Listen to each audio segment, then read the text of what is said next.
5 years ago, the investment banker Aryabhyi Borkov, on his own after having left UBS, hitched a ride on the private plane of the billionaire John C. Malone and pitched a deal.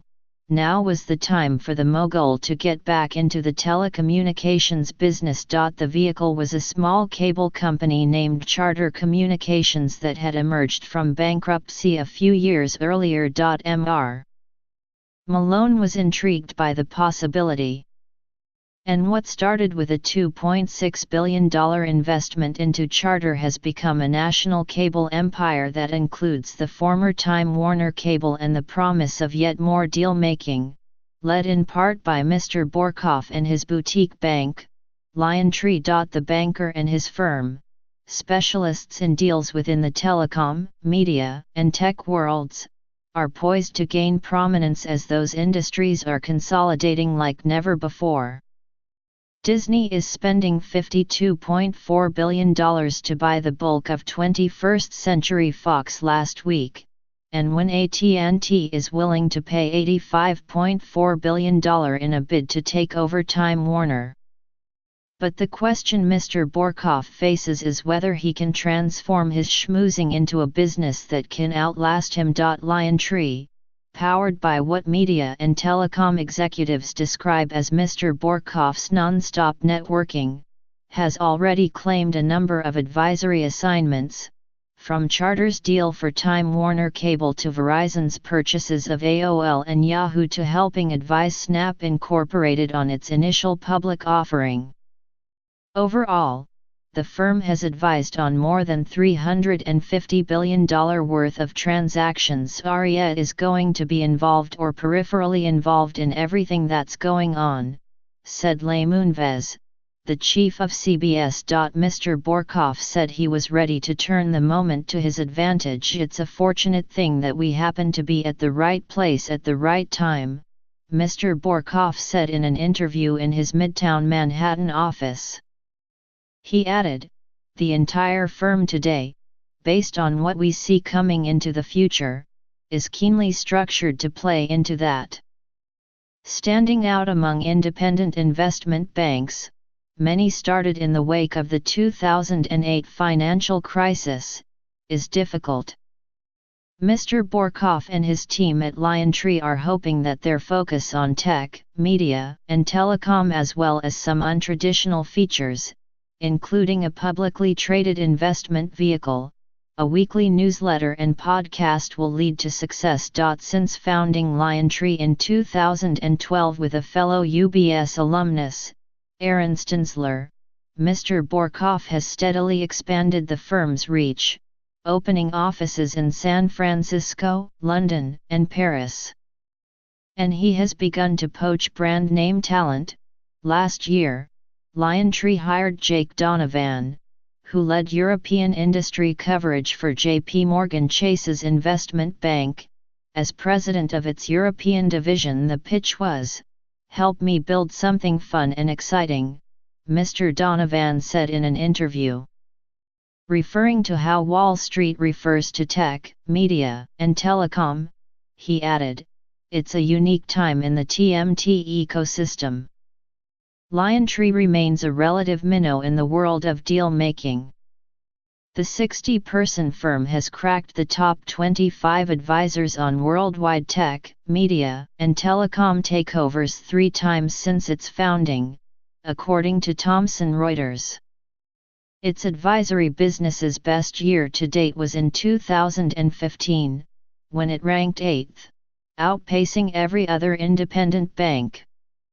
Last year, it ranked 24th, behind firms like Evercore and Rain Group.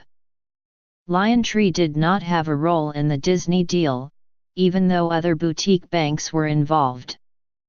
But the company, whose offices reflect a sort of sleekly modernized Mad Men decor, match Mr. Borkov's vision for what his bank should look like. Few in the firm have formal titles, in what is meant to create a flat organization in which young bankers can feel free to propose transaction ideas. Much effort has been spent on data analysis and reaching out to young tech start UPS run by millennial founders. LionTree has worked to grow its investment management business, which uses outside client money to invest in transactions, often alongside advisory clients. This year, the firm backed a new investment company, Ocelot, that will use the $425 million that it raised from public market investors, including Mr. Malone, to buy a privately held business. And Mr. Borkoff has also hired a number of advisors to serve as entrepreneurs in residence, including Ursula Burns, the former chief executive of Xerox, and Betsy Morgan, the former chief executive of Glenn Beck's The Blaze, who are meant to both bring in business opportunities and come up with new initiatives. It was Ms. Morgan, for instance, who helped come up with the idea of the firm's KindredCast podcast, which has featured the likes of Mr. Moonves of CBS and the talent manager Scooter Braun. Yet at the center of LionTree remains Mr. Borkoff. Mr. Malone, who controls the Liberty constellation of companies, called him the honeybee of the TMT world, flying from flower to flower, cross-pollinating ideas. Mr. Borkoff began his career as an analyst, first covering the debt of companies, and then their stocks. He then made the leap into investment banking at UBS, where he eventually became the Swiss bank's head of investment banking for the Americas. He resigned in 2012 to co-found LionTree. The streets are littered with research analysts who tried to make the transition to investment banking, who thought they could leverage their relationships. Rob Wiesenthal, once the chief financial officer of Sony Music and now the chief of Blade, the helicopter ride startup, said. Aria is one of the only ones who has successfully done that.